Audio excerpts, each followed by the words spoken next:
Hi everyone, so we're back for a special video today. I am very lucky today to be spending the day with Louise Brown, who is a specialist women's health physiotherapist working in the Brighton and Sussex University Hospital Trust in the UK. So it is a really unique opportunity for me to learn a little bit more about obstetrics and women's health. So Louise sees patients who are dealing with pain during and after pregnancy. Yeah, absolutely.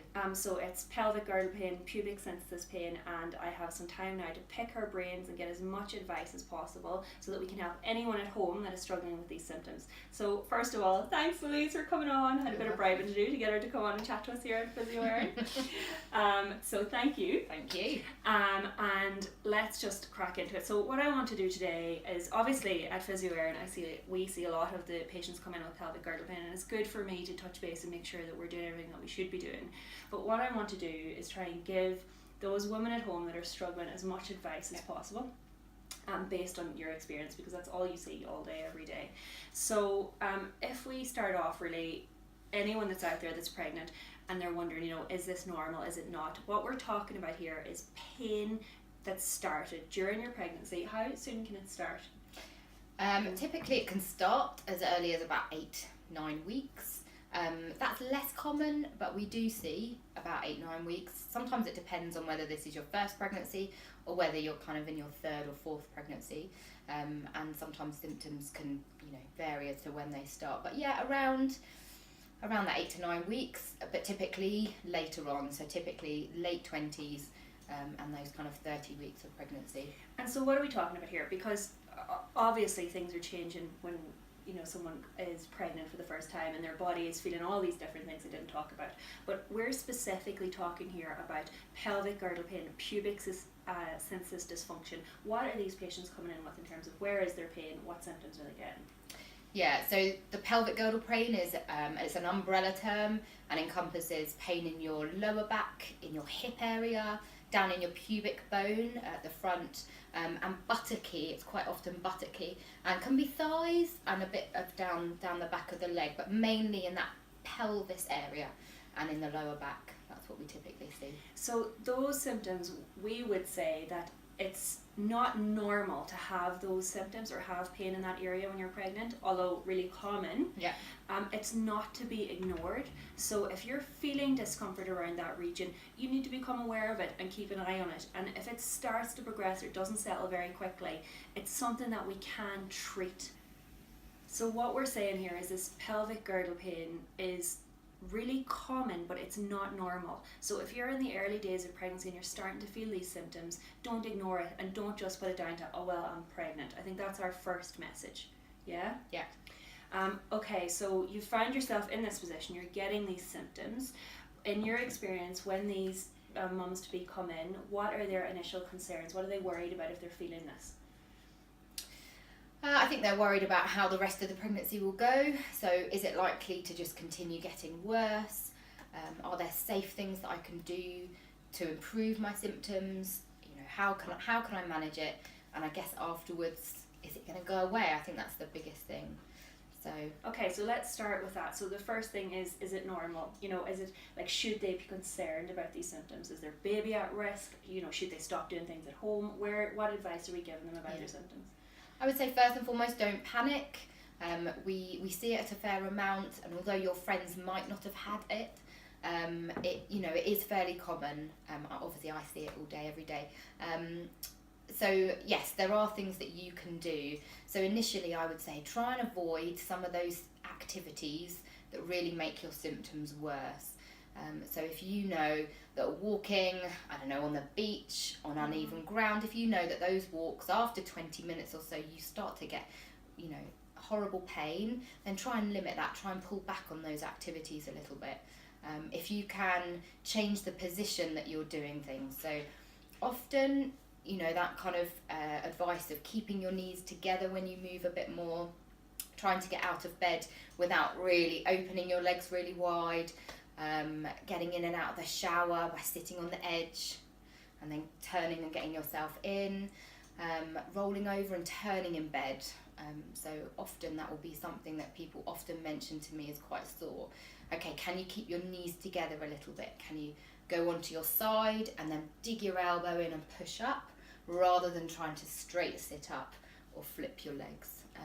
So I'd say first try and identify some of those activities that increase your symptoms, and if you can modify those, then try and do that initially and see if your symptoms will settle.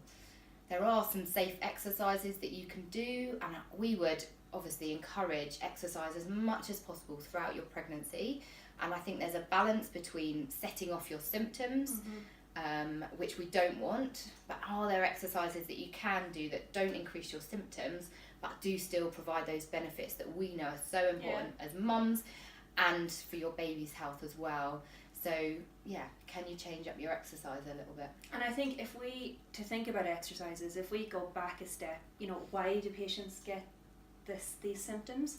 It is a combination of the change that's happening down there.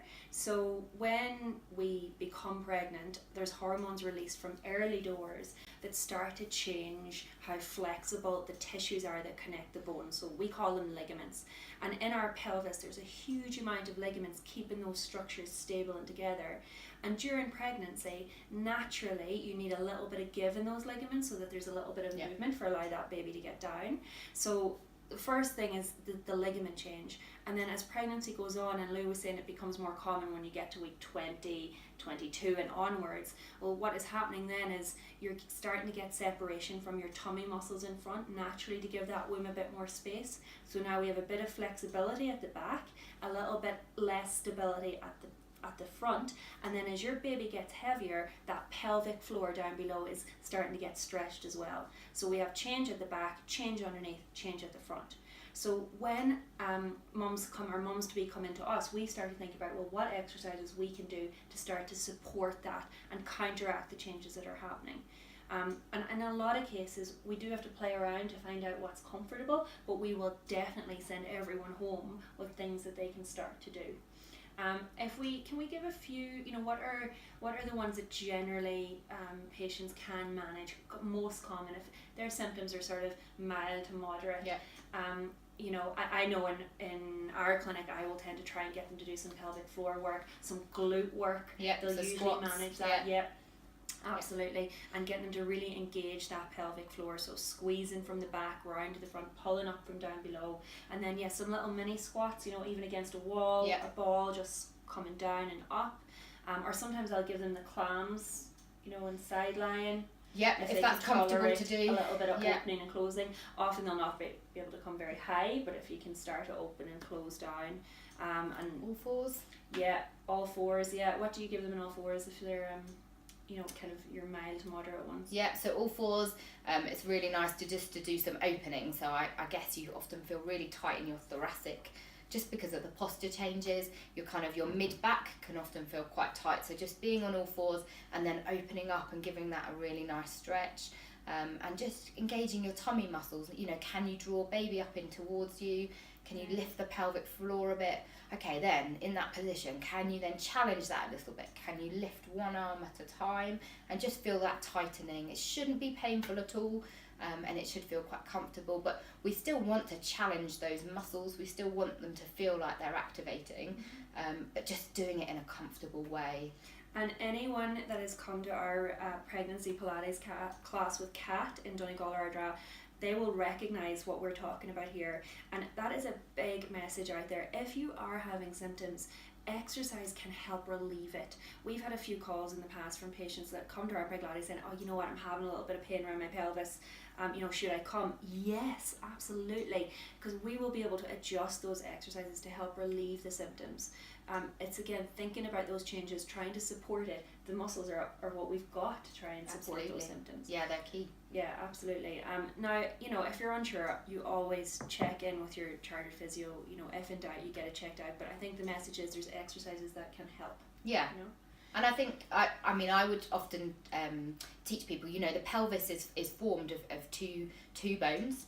And that at the middle they meet and that form that symphysis pubis, that pubic bone at the front. Now what you've got to think is that pelvis loves symmetry, so it loves the same weights going through right and left sides. So when you start to disrupt that, And you will probably find that that's when you start to get some of your symptoms. So if you can have a play around and think about exercises where you've got equal weight going through both sides, then that should be absolutely Which fine. is where your little mini squats and your 4-point kneel do that really nicely with both feet on the floor, keeping it nice and stable. So from an exercise point of view, there is stuff we can do. What other tips and tricks? So you were saying there, try to keep your knees together but not crossed, because often the crossed causes that asymmetry, which will aggravate the symptoms at the back. So I'll often say to my mums to be, just be careful. Try and tell your other half, if you see me with my legs crossed, just cue me to undo it again. What about heat, ice? What's your, do you advise them there? Yeah, go with what you feel comfortable with. At the pubic bone, if you've had a long day, you've been on your feet lots, in the evening it's really sore, get some ice on it, 10-15 minutes with some gentle ice. And actually you can do a little bit of, that whole theory, and that, when your kids are hurt and you rub it better, actually our joints, they really like a bit of pressure. They like that sensory input, don't they? Yeah. And actually, don't do it in public, but a little bit of hands-on, a little bit of pressing down with your thumbs. A little bit of pressure down, absolutely. Yeah, really comfy. And some of my mums would be like, oh, heat, I can't use heat on there. The heat pack that you stick in the microwave or your hot water bottle, that is never going to change your core temperature to affect your baby. It's superficial, you keep it wrapped, make sure you don't burn your skin or anything, but sometimes a little bit of heat around that buttock pain can help ease it off as well. So, the same advice that we give, just do what you feels comfortable if it can ease off those symptoms after a long day. Then in terms of one of the big things is pacing, particularly for our mums that maybe have a toddler at home and it's their second time around. So when we talk about pacing, what are we talking about? What are we asking them to try and do or change? So pacing is managing your symptoms by knowing what will set it off and then trying to avoid getting to that point. And I think that's something as women we find really tough, and as mums especially, we like Monday morning, right, let's crack on with all the jobs that we know, and we try and boom them out, get them all done in one go. Louise has 2 little kids. Yeah.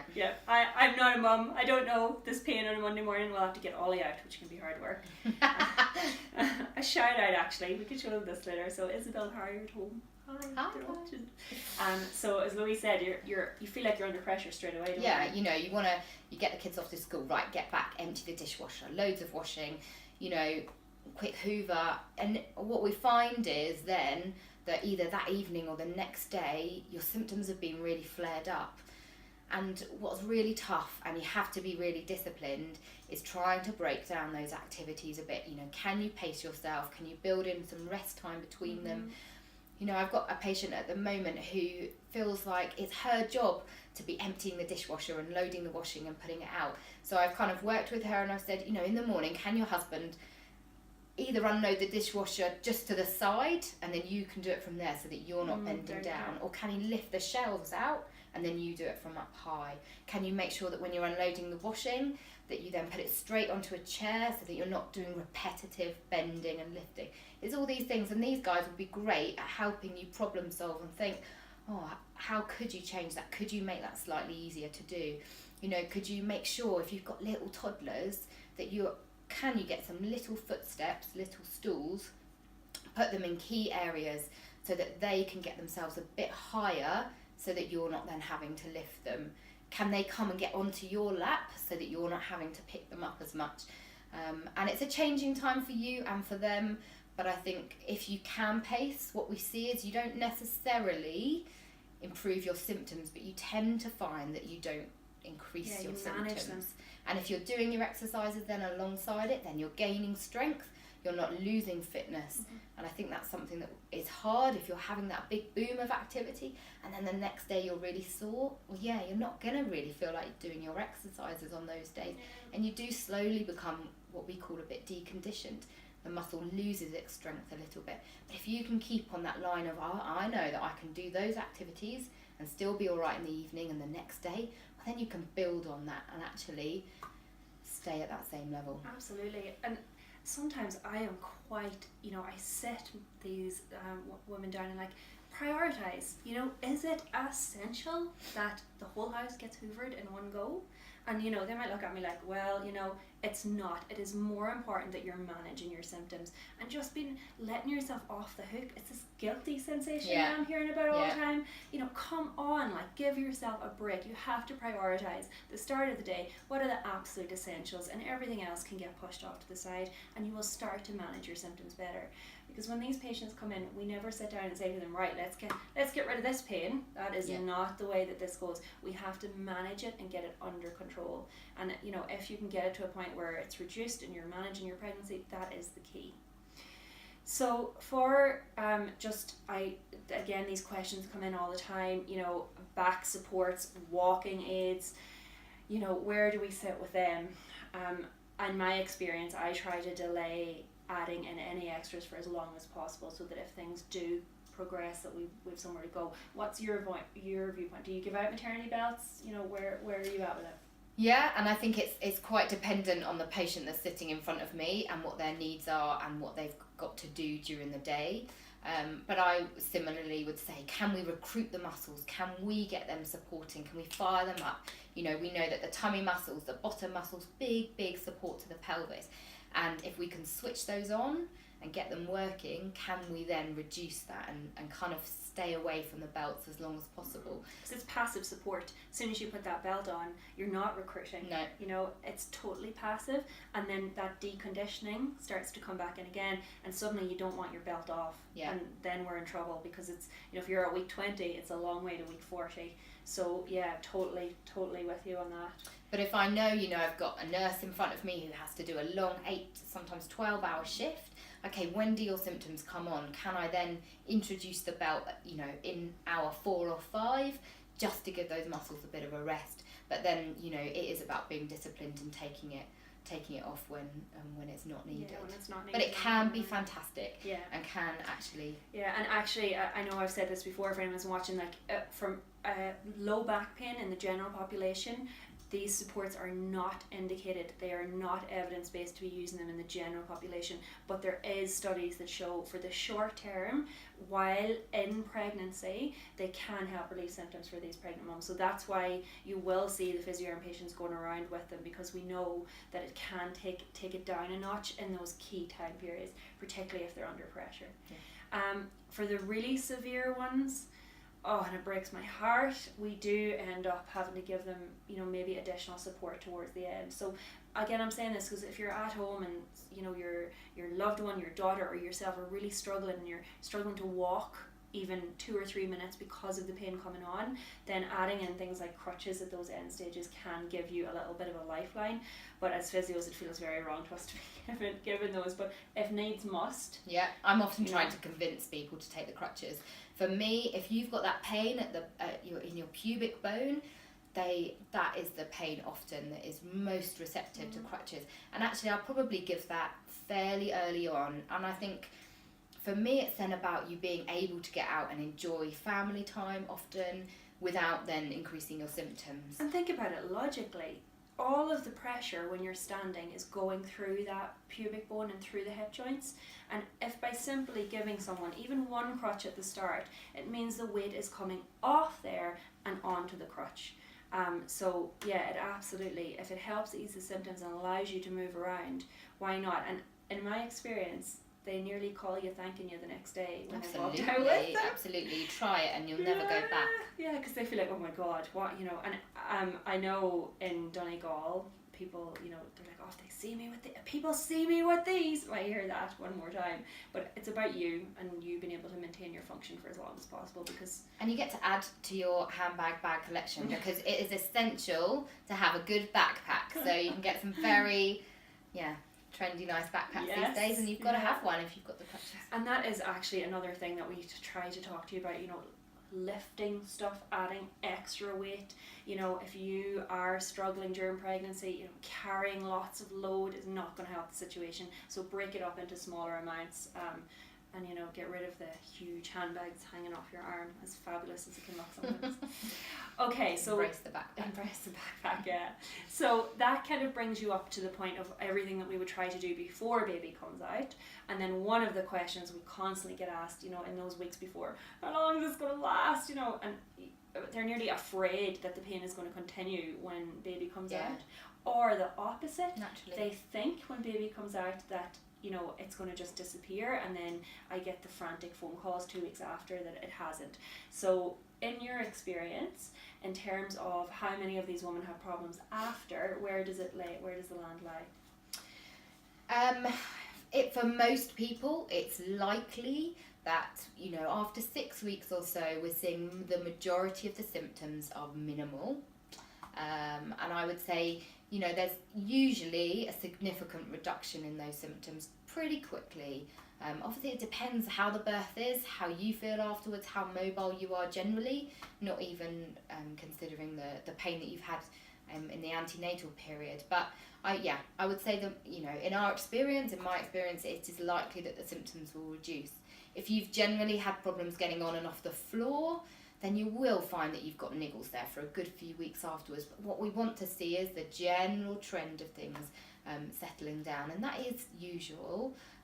But it's even sometimes easier to treat once the baby is born. And actually that's when, if those symptoms after 4, 5, 6 weeks are not doing what you thought they should be, then get back to these guys, get some treatment, and get a plan in place, because it should be easing, and it's easier to manage once the baby's out.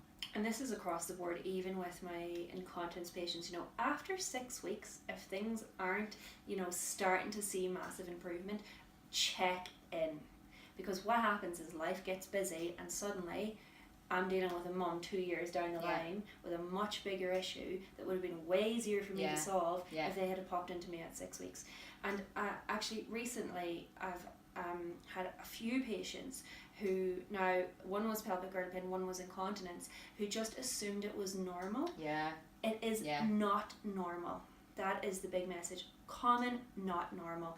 After 6 weeks, if you're not starting to things to calm down significantly, you must check in with us, and that is with the pain and with the incontinence. I had someone recently who was told in the hospital, oh sure, that leakage is normal. Never normal to leak, ladies, get it checked out. And then it's so easy for us. Oh my god, they do so great. We get you back into your level 1 Pilates and you fly from there, because remember that if you're going on to have more children, you want to really try and regain the strength around those key areas as soon as possible. And you know what, you'll be able to move, you'll be able to get up and down off the floor. You'll find that actually moving with your baby and lifting your baby will be a lot easier when you get that strength back. So just don't forget about yourself, because in those first few weeks it can be very overwhelming. You're also spending a lot of time, and I think you grow this baby and your back changes because you've got this load out in front of you, and you do tend to lean back quite a bit, and your upper back tends to lean then forwards a bit, so we get this type of posture. Now actually that continues on then, because what do we do as mums in those first stages? We spend loads of time, babies on our chest, patting like this, and that back is quite extended again, and lots of time sitting. Whether you're breastfeeding, whether you're bottle feeding, you're then like this a lot of the time. So those things don't change after the baby's born. You're actually then still often quite sore in your back, quite sore in your upper back. But all that needs is some stretches, is to remember after you've been in those postures, open up your back. Can you do some arm rolls? Can you do some nice twists? But, that's again part of looking after yourself and thinking about yourself. Absolutely. Which is something I still think is not addressed enough here. You have all these checkups for baby, 2 weeks, 4 weeks, 6 weeks, and nobody's checking on you. So you have got to make yourself the priority in that period. The last thing I just want to touch on, we then have the other extreme. So mums who've given birth and are mad to get back doing their exercise like as soon as possible afterwards. What's your view on that? So say they've had some pubic symptoms pain during pregnancy, and babies come out, they're feeling good, and they're mad to get back running, whatever they're doing. Where is your line with that in terms of when they can get back to their exercise? Yeah, so do you guys have a 6-week check with your doctor postnatally? Is that the... They do, yeah. Sometimes that is more about baby than mum. Sure. Yeah. So, but yes, there will be an appointment at 6 weeks. Okay. So over here in the UK, we have a 6-week check, and the doctor will often kind of clear you to be returning to exercise. I think the key thing is to think what demands are going to be on my body in that exercise, and can I start off slowly? Can I test the waters a bit? You know, we've talked in the past about, you know, if you're keen to do running, well, you need to break it down a bit. Can you kind of start and do that couch to 5K and just slowly build up? There's no rush. No. There really isn't a rush. And I'm going to call my sister out here, because she has recently had a baby, and like after 3 weeks she was like, when can I run, without actually understanding the changes that had happened. And every pregnancy is different. You know, even if you didn't deliver vaginally, if you've had a section, there's going to be changes up front. If you delivered vaginally, there's changes underneath. 6 weeks a minimum. You've got to give yourself a chance, ladies. And then after that, grade it into it. So I will not, at 6 weeks we're going to go back into it with her for her running, but it will be a walk, jog. How do you feel? Does everything feel okay? And just make sure that you don't undo any of the good work of, you know, letting that pubic symphysis and SIJ pain calm down and then aggravate it again. And do some strength work alongside that, because that's what you know. Can you get along to a Pilates class? Can you do some exercises like that at home to really strengthen that core again? To involve the glutes again. Often, any of sorry for cutting off. Any of my mums who've come in, they'll hopefully be nodding here, because I'll giving them that okay to start their jogging plan, but they'll have gone home with glute work, tummy work, pelvic floor work to do 2 or 3 times a week in combination with it. Yeah, fantastic. So yeah. That is, I think we've gone through quite a lot there. Yeah, we want you to be fit. We want you to get back into it. We want, that message to be, let's get you strong again. And it's exciting. And, we want you to enjoy your baby and enjoy being able to get on the floor, being able to play with them, being able to lift them, being able to carry. But it's important to do that in the right way and to do that gradually. So and don't accept discomfort. Like, I see a lot of mums come into me at maybe the 8 or 9 month mark when everything's calmed down, and actually they've been struggling to get up and on off the floor since they give birth. Just try to put yourself, call in the family. An appointment with us is 45 minutes, and you know what? Take the babies along. It doesn't bother us in the slightest. I had a lady the other day with twins. The 2 twins came in and we powered through, and she left with the advice and exercises that she needed. So just please prioritize yourself. Put yourself at the top of your agenda, and then you'll be there for your kids. Okay, great. I think that's our take-home message. To just really take care of yourself. And if in any doubt, please get in touch. And we are always on Facebook. I get messages from people in Cork and Dublin and Wicklow, and I will answer to the best of my ability and guide you to then your chartered physio if I think that you need it. So don't hesitate to get in touch with any questions. Yeah. All the best to all of you. Thanks for watching. I have to say a huge thanks to Louise for agreeing to do this, because she has got phenomenal knowledge in this industry, seeing these patients day in, day out. So thank you very much. You're very welcome. All right, and we'll get her back on again. If you have any questions for her, send them in and I'll make her do it again. Thanks for watching, guys. Bye. Bye.